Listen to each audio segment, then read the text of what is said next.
everyone. I'm Erin Green and I work for Pax Christi International, and I'm really happy to bring you, in part of our 75th anniversary celebrations, interviews with young peace builders. And we really wanted to showcase through these interviews how young people are not just the future of our movement, but are a central part of how Pax Christi International carries out peace building work all around the world today.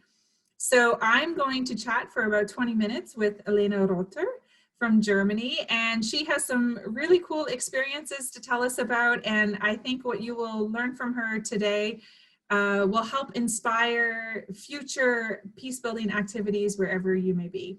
So Elena, why don't you start off by telling us a little bit about yourself? Where are you from? What did you study in school? What do you do for fun? These kind of things.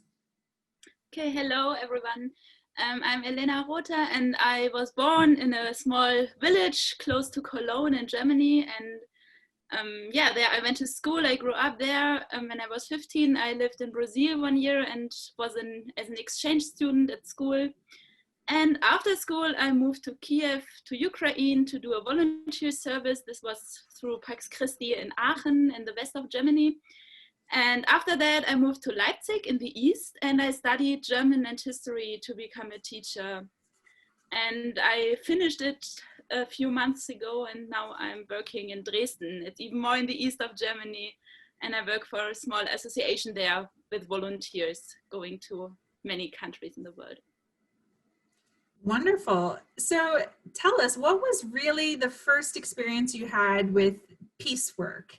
Was it in Brazil already, or was it later in Ukraine? How did you first come into contact with this kind of work?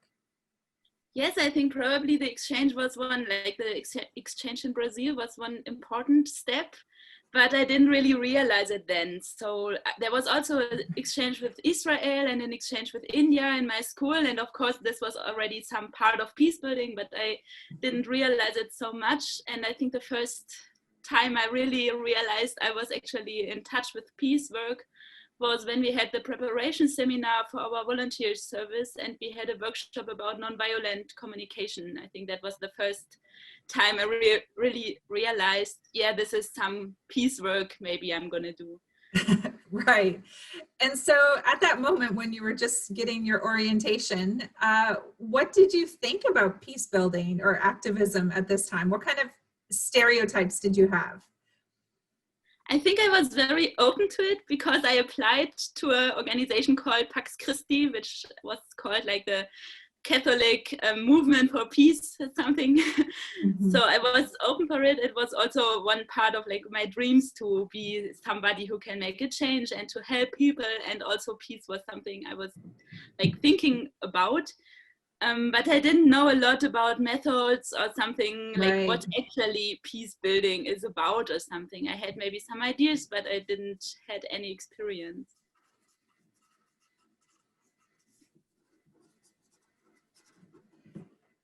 So Ukraine wasn't your first pick though. So tell us first how you got to Ukraine, and maybe you were hoping for another country instead for another reason. Yes, indeed. I always wanted to volunteer in a foreign country after school. And first of all, I wanted to go to India or to Mozambique or some other faraway country, which language I already know a little bit. And then I didn't got a place, and suddenly also my dreams changed a bit because we went to Poland with school and we visited Auschwitz and Krakow, and I got in touch with Eastern Europe like actively, I think for the first time without my parents, more independent, exploring the city. And then I thought, oh, it could be very interesting to work in Poland as well. And I really fell in love with Krakow, and so I applied to Pax Christi for a volunteer year in a city close to Auschwitz in Poland. And that didn't happen. No, that didn't happen. I just got a call that they sent me to Kiev. There you go. All right. So tell me, what were your first impressions when you ended up not in Poland, but in Kiev instead? What time of year was it? What did you think when you arrived? What did you feel? It was in the beginning of August, and I think the first thing I felt was like the heat in Kiev. Really? And Yeah. then we met some women of our organization, which was very nice and like a nice meeting. And then we went to the orphan house where I was working the year. And I think it took us almost 2 hours because it was in the rush hour and there was a huge traffic jam almost the whole way to the orphan house. So it was like, my impression was like hot, full, crowdy, and also I think colorful. I was expecting some gray buildings and it was not gray at all, but it was just full of life and summer feeling. Oh, that's really cool. So what was the orphan house like? Did you live directly on site, or were you living with some other volunteers? And what was your work like there? And the orphan house was like it was 3 houses, where in each house 4 families could live. No, in 2 houses 4 families could live, and in the other house there was the office and some part of the house where there was a shared flat for young adults who just kind of grew out of the orphan house so they could live there more independently before moving to own flats. And there was office buildings, and in one of the houses there was a volunteers flat. So there was one other German volunteer, and we shared a flat under the roof in one of those buildings. And what was it like communicating? Was it difficult, or do you speak some Ukrainian? I learned Russian there that time because most of the families in the orphan house spoke Russian, and I was lucky because the other volunteer who was there with me, he could speak Russian very well because his mother is Russian, and he helped me a lot with translating in the beginning. And also in the office there were a couple of people who spoke German, so first I wasn't forced to speak Russian so much, and with the kids it was quite easy to communicate. Right, right. Playing is a universal language. Yeah, exactly. Yeah. Oh, that's really cool. So it was already a big enough adventure, but maybe you can tell folks what year you were in Ukraine and about some of the political situation that was happening at that time. Yes, I was in Ukraine in 2013-14, and when I went there, I was kind of sad because I was expecting a more political project. For example, this project like dealing with the past in Poland or something which with more relations to history.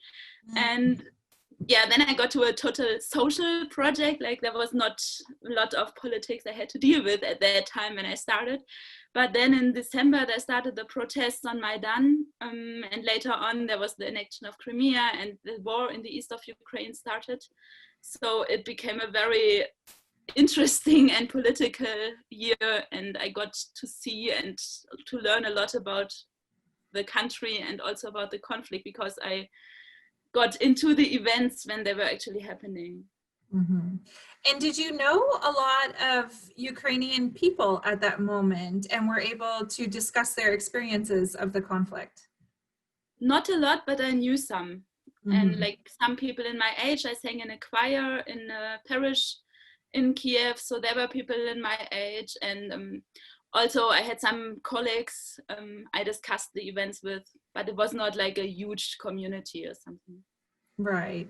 And what do you think young people in Ukraine thought of the conflict and the protests at this time? What do you think their experience of it was? I think first of all, the protests were like the students. There were especially students in the beginning of the protests and young adults who wanted their country to look towards the European Union and less towards Russia. And there was a huge euphoria and people were very active and motivated and thought they could really change something. And it was a very nice and euphoric atmosphere in the center, even if there was a huge amount of police violence already in the beginning. Right, right. And in getting to know some of these young folks from Ukraine and seeing what the struggle and the conflict meant for them, did you see a lot of similarities with your friends back home in Germany, for example, or maybe even the folks you knew from Brazil? Or did you see that there was actually quite some differences because of their situation? Yeah, I think the general situation is maybe similar because they are like young people like my friends in Germany or like I was. We all were like about to study or studying dreaming of a future in the job we would like to do, and maybe we want to have a free life. But I think the big difference is that in Germany people kind of had all what the Ukrainian students at that time tried to achieve. Like my friends, we didn't have to think about going to the streets in Germany to demonstrate for some access to the European Union, or for example to the Erasmus program or whatever. We already had a lot of this kind of connection and possibilities to travel and get to know other countries. And at that time for Ukraine, there was still the need of a visa to go to European Union and to Germany, and they were much more, not as free maybe as we were. So they had some issues to fight for. We didn't have to think about at that time. Yeah, that's interesting. Is there anything else that really surprised you about Ukraine or the people that you met there at this time? I was surprised by the events altogether, because I think nobody was really expecting. Afterwards, of course, there are always some politicians or historians who say, yes, it was sure that this would happen. But at that time, I went to the city center in the beginning of December one time on Sunday, and it was the first days there were big protests, and like very big protests. And I didn't know anything about it before. I didn't even know what they were protesting for, actually. And so that was very surprising. And also it was surprising how people, like how motivated and how energetic and active people can be, organize themselves. They built up a kind of independent city in the city with the Maidan. That was very impressive to me, and I never saw something similar before. And I didn't expect it all this time to be so political, maybe. Right. Yeah. I mean, certainly a surprising and historic time to be in Ukraine. Were your family and friends a little bit worried about you? Yes, I think so. Yeah, because always what you see in the media is something maybe more drastic and more dramatic than it actually is, or like at least they don't, in the television they didn't show how life was all around in the city, but only how it was in the city center, and I didn't live there. Right. And did you blog while you were in Ukraine on that first trip? Yes, I did. Okay, and so what kind of things were you blogging about, and who was reading it? The first idea of the blog was to tell something about what I was doing during this volunteer year, because we had to find some supporters, somebody to finance our service, or to help to finance it. And I wanted to say thank you in some way to the people who supported me, and share some photos, some thoughts about what I was doing. And I mainly wrote about everything, like about the daily life, about how we celebrated things with the kids when there was some holidays. And of course, also when this protest started, I wrote about that and how I was feeling in the situation, what was going on in my point of view. Right, which is in a way a cool form of peace building on itself. I mean, it's grassroots, it's personal, and you're also cutting through a lot of, you know, as you say, the exaggeration or the excitement of the media coverage of these events. So I think that's a really significant contribution. So tell me about what you did once you returned to Germany from Ukraine. The first thing I did was moving to Leipzig and starting university. And then I kind of realized how less people know about Ukraine in Germany, even though the protest has started and people focus a little more on it than they did before. And there were many people who didn't really understand what was fascinating me so much about Ukraine. And I wanted to share some of my experience and some of that feeling that I got to a country I didn't even want to go to. And it was so interesting and changing my life in some way. And I wanted to share this experience and also bring Ukraine a little bit closer to Germany and to German students. And I started to organize some students exchange program with a Ukrainian friend. And when did these start, and how many people went on some of the exchanges? Tell us a little bit more about those. We started 2 years after I came back in 2016. Mm-hmm. And first of all, I just wrote a paper and put it to the students' parish I was attending at that time, saying like, hey, I want to go to Ukraine. Who would like to join me? Let's go there and meet some Ukrainian students. Yeah. And my Ukrainian friend did the same and wrote a paper for her university. Hey, there are some German students coming who would like to meet them. And we found a group. I think were about 12 people from each country, and the German group went to Ukraine. And then we had a nice time together. We had some program like historical and political discussions, and we visited some museums and got in discussion and into some conversation with each other. And then we wanted to invite the Ukrainian students to Germany too, and we needed some fundings for it and some support to get the visa for the Ukrainian group. And then we started to think about how we can make the exchange like a real project with some financiation, and we applied to the European Union for some grants. And so it got ongoing. We had a first project about the East and West and which categories we think about if we talk about East and West. And later we organized also a project about media and media in the war, and a project about identity. And in this last one, we also invited Russian students or young adults. Oh, that's fascinating. And what did the Russian student think of their visit to Ukraine? Well, I don't know if I can answer that, because yeah, that's true. Yeah. But I think altogether we had a good experience. And first, like the team of the organizers, we were a little bit scared because we were actually not mediators or peace builders in a professional sense. And some people told us, well, are you crazy bringing together people from conflict or war parties? And in the end, it went all very well, and I think it was a good chance to exchange thoughts and to get to know each other. And at the end, it showed that there was no reason to worry that there would be some fights or something among the participants. Right. So I think it was a good experience for everyone to see that, yes, we can have different opinions, but we can talk about it. That's amazing. That sounds like, for the young people that were involved, it really would have been life-changing opportunity. It's not often you have the chance just to go and take time to learn really in the context of the other, right? It's really, really fascinating. What do you think are some of the unique gifts that young people have in peace building? So what do you think makes this kind of method a little bit special? I think maybe first of all, it's the creativity and the courage to just do something. Even if others say, yes, there will be fights, you cannot do that, it's kind of very dangerous, be careful.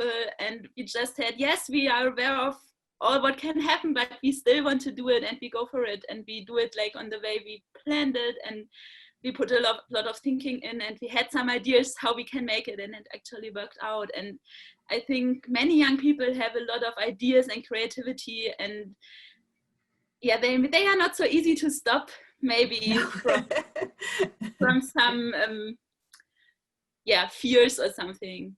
Yeah, I love it. That's really cool.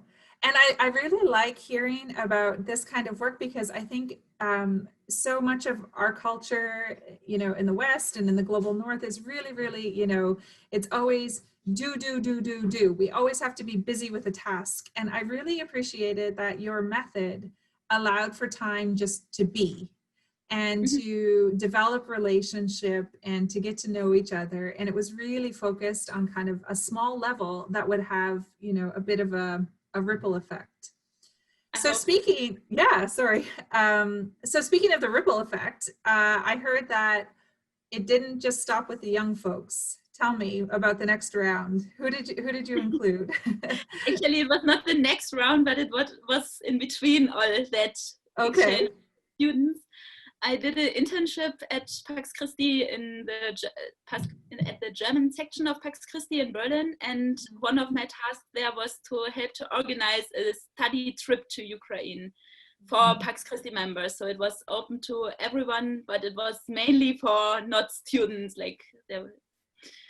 and yeah, we also went to Ukraine and we had a program. It was more like a study trip. It was not so much focused on exchange and on living in host families or something, but actually we invited some of the students of our students exchange to speak with our group and to tell about their experiences on Maidan. And also there was one boy telling about his experiences in the east of Ukraine, because he was a refugee in Kiev who came from Donetsk.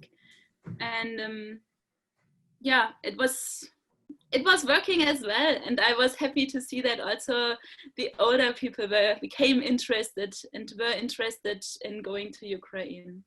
Ah, that's super. And for some of them, was it their first time to go to Ukraine? I think for most of them, yes. Really? Oh, that's very cool. That's a big gift to give someone, I think, to have that that opportunity. So do you think this kind of methodology could work well in other places? You know, I find it very interesting that it's the chance to really kind of immerse yourself in a local context. Yes, I'm convinced it can work mainly almost everywhere. Mm-hmm. Because it just needs some people who want to exchange and want to talk about, maybe also about differences and about topics which are not so easy to discuss, and mm-hmm. to get to know some new place and new people. And I think it can work in between all countries, and it could even work maybe inside of Germany, because mm-hmm. also in Germany there's this old border of between East and West, and I think there's still also a lot to do, and it could help to bring people together to take their fear to travel to the other side in each sense of that. Right. So I have just two more questions for you tonight. So first, you're an educator. So you studied education. You've always been interested in pedagogy. Clearly, this is an innovative project. What do you think is, you know, the link between all of your interests in this area and peace building? So what's the link between education and peace building? I think the relation is maybe the other way around. Like, I'm interested in peace building, and I see the young people as people I can talk to, I can maybe have a little influence on, to be interested in other cultures and people. And I think it's something I can do, and I like to do, to work with young people and to maybe show them something of some parts of the world, or giving them the chance to explore something on their own. Mm-hmm. That's wonderful.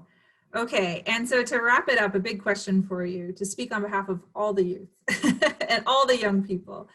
I think one of the things that I hear from working with young people a lot is that young people get really frustrated when they're told, oh, you know, we're the future and we have to wait for roles of leadership and stuff. And I think what interviews like these showcase is that youth have a really strong role to play in leadership and in developing the peace movement as a whole right now.